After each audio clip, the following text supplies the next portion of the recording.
All right, it's time to review number 3, which is an AB and BC crossover for the 2025 released FRQs. And again, Blue Book, I keep saying it, but we gotta adapt to the times. So they're giving me a table, and they're giving me that a student starts reading a book at 0 minutes, and they're reading for 10 minutes. The rate, so this is a rate, right, that the student reads is modeled by a differentiable function r. Now, again, we can't mark this up. They're not giving us this in the Blue Book. But we got to wrap our heads around this. This is a differentiable function r, and then we're in words per minute. You can see that in the table. But in the Blue Book, I would probably off to the side just put words per minute, because I always like to make sure that I have my units squared away in the big picture approach to a problem. All right. Approximate r prime of 1 using the average rate of change of r, which just means find the slope of the secant line on r from 0 to 2. Show the work that leads to your answer. Indicate units of measure. Now remember, calculator's gone. And they made the calculator a little bit more intensive with the type of equations or functions they gave us in the calculator side. That's kind of how they adapted to this new testing setup. All right, I would show them to get r prime of 1. I would take r of 2 minus r of 0. And that would be over 2. That's the slope of the secant line. I don't want to get this wrong, so I'm just going to write it all the way out. R of 2 is 100. R of 0 is 90, all over 2. That gives me 10 over 2, which is 5. Now don't forget to indicate, we're taking another derivative down from words per minute. So this would be words per minute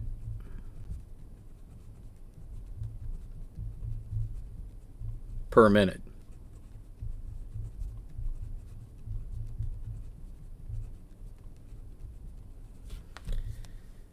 Okay, must there be a value C? All right, I always teach my students the moment you see that type of language, it's either intermediate value theorem, it's either mean value theorem, or on a long shot, it might be the extreme value theorem. Which one is it? So let's see what the situation is.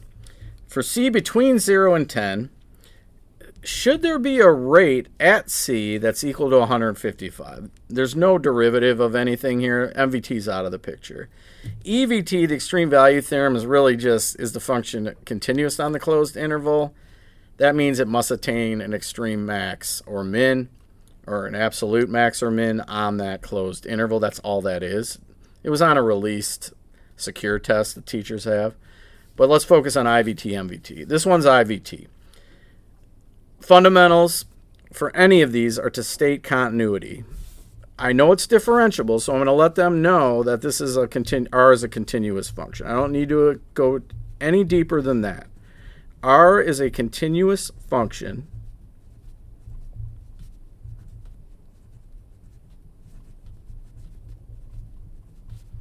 And now, I always like to set up a large compound inequality.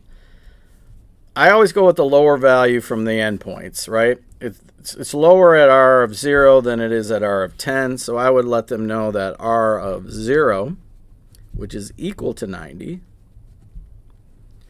is less than r of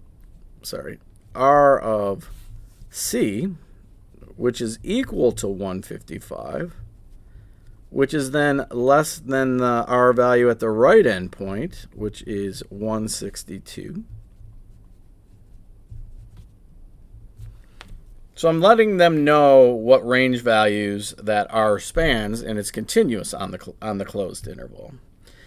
And I guess we could say r is a continuous function, and we could probably say on the closed interval from 0 to 10.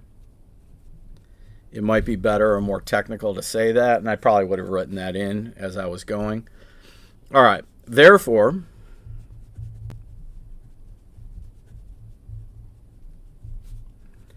use their words, there must be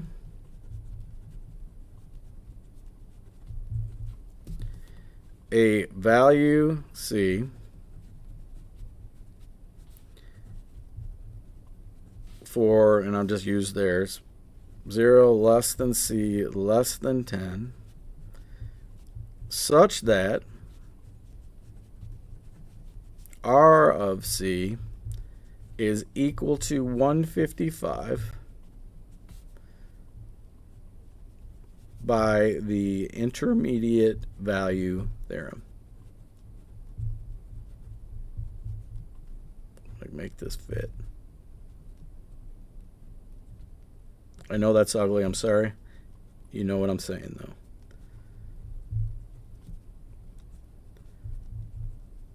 Practice that enough. Practice mean value theorem enough. You should just be able to knock those out of the park.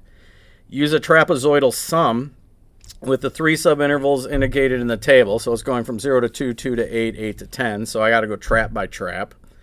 To approximate the integral of 0 to 10 of r of t dt with this trapezoidal sum, show the work that leads to your answer.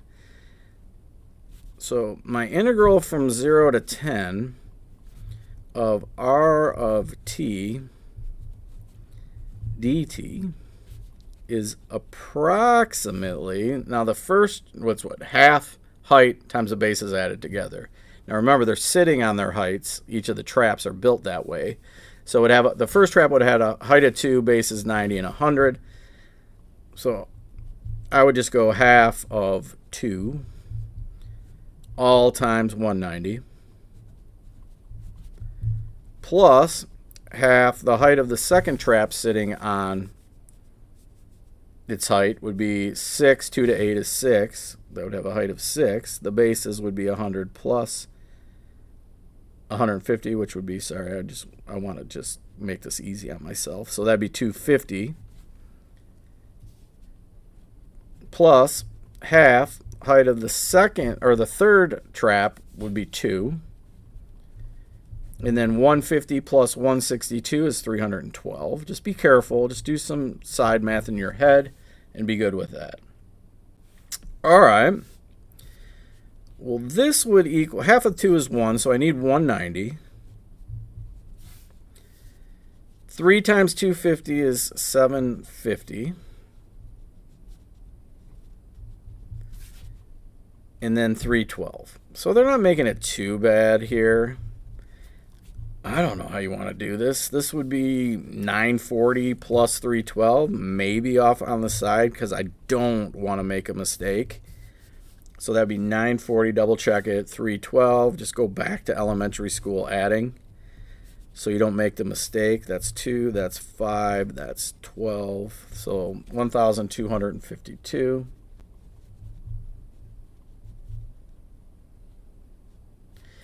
Now it didn't ask me to tell me, think about it, it didn't ask me to interpret it, right? Or give units on it.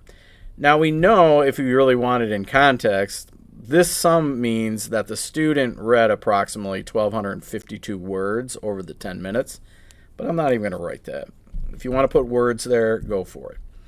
A teacher also starts reading at time t is equal to 0 and continues for the next 10 minutes also, but they're giving us a function for the rate at which the teacher reads, right? And we know that's going to be words per minute. It says, based on this model, how many words has the teacher read by the end of the 10 minutes? Now remember, it started at 0, so this is just an accumulation from 0 to 10 of my rate. So I need to integrate my rate from 0 to 10.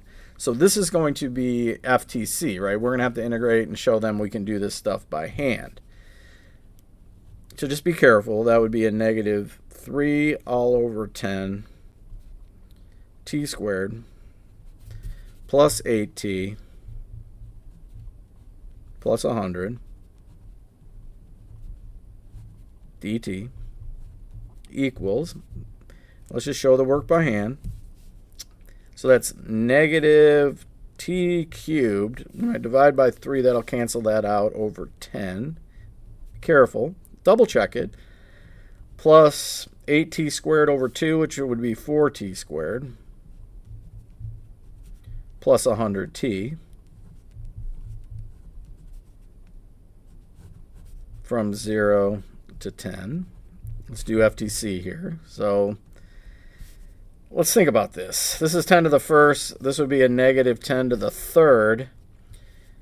Just do some exponent rules there. That would be 10 squared. So negative 100 plus 400 plus 1,000. That's not hard. That's 1,300. And I would write a sentence to answer this one. The teacher, use their words, has read 1,300 words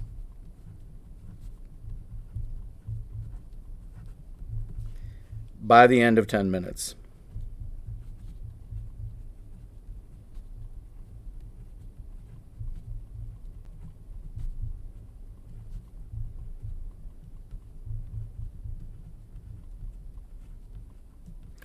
I'll take that question every day, and that was a crossover, so hopefully that helped you out.